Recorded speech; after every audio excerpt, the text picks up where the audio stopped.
What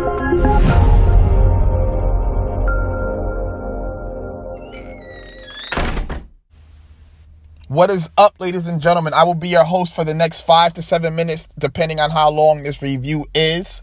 My name is Abwon, and this is Before You Watch spoiler-free reviews. If this is your first time tuning in, I always do spoiler-free reviews, whether they're on TV, Netflix, Hulu, Amazon Prime Video. It does not matter, so you might want to consider subscribing. But anyway, Halloween.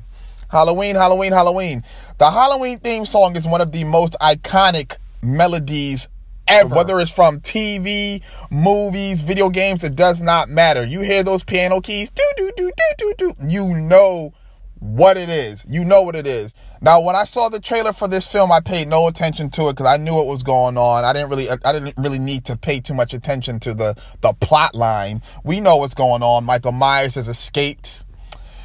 Somebody's trying to stop him, and he's just leaving a bloodbath wherever he goes. That's just pretty much just what it is.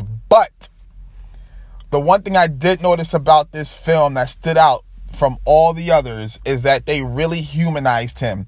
Not too much, but to some degree. You know, he grunts and groans when he gets injured. He does get injured. You can injure him. He's very tactical in how he stalks his prey. And he's not this immovable object monstrosity of a human being anymore. Whereas the other films, he just walks and walks and walks, and somehow he just cuts you off. You're running for your life. Somehow he's just moving faster than you. You don't ever see him, and then you could shoot him point blank, and he just eats it. And no, that just doesn't happen anymore. That doesn't happen anymore. Don't get me wrong. He's still extremely strong, but he can be stopped. But it takes excellent planning, excellent strategizing. So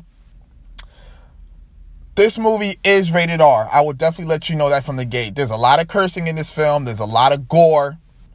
You're going to see people's skulls explode, literally. People get impaled. Obviously, this guy uses like a kitchen knife.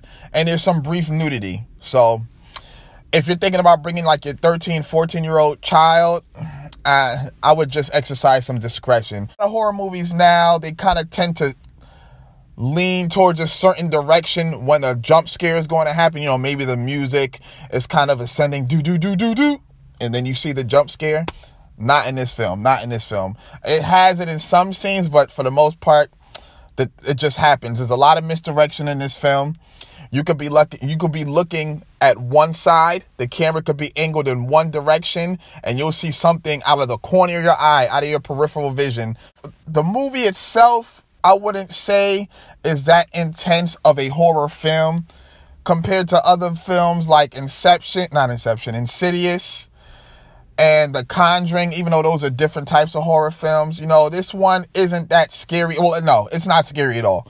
Some people, if you're easily frightened, you'll probably jump up like, you know, that startled me. But for the most part, it was just more intense than it was terrifying, and it wasn't creepy at all. The gore isn't over the top, but I am a Saw fan, so I'm kind of desensitized to it. I'm used to it, but if you are squeamish, you probably will want to turn your head a couple scenes. This movie, it is funny. There's a scene where one of the characters is with there's two characters on the scene. One of them is a babysitter, and the other one is the babysittee, I guess. Is that a real term? I don't know. And just the exchange, it's a child and a teenager, like an elder adult, like maybe an 18, 17, 16, 18-year-old, whatever. So the child is actually really, really funny.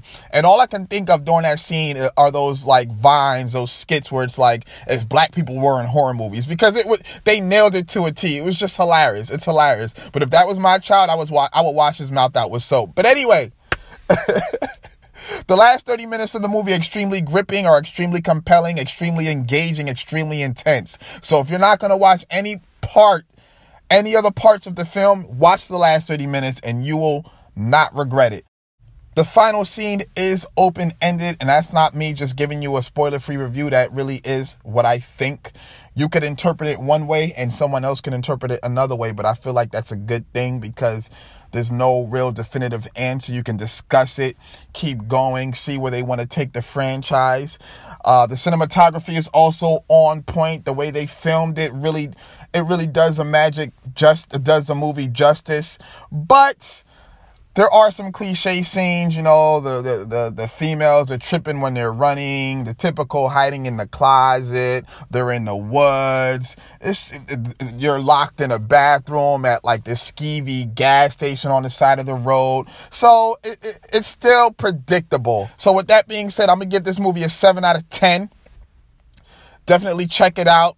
I have a special face-to-face Halloween edition coming out Halloween Day. Outside of The Hate You Give, I don't think there's really anything else out here that's worth watching at this point. Maybe Venom, if you can still find a theater that's playing it. And you can check my review out while you're at it. But if you're trying to get your horror fix, then yeah, Halloween is it. Unless you're watching something that's on a streaming platform. But anyway, I'm about to be up out of here, y'all. Make sure you subscribe. Tell your friends to tell their friends. And we can all be friends. My social media links are in the description. And trick or treat. Y'all have a good Halloween. Peace.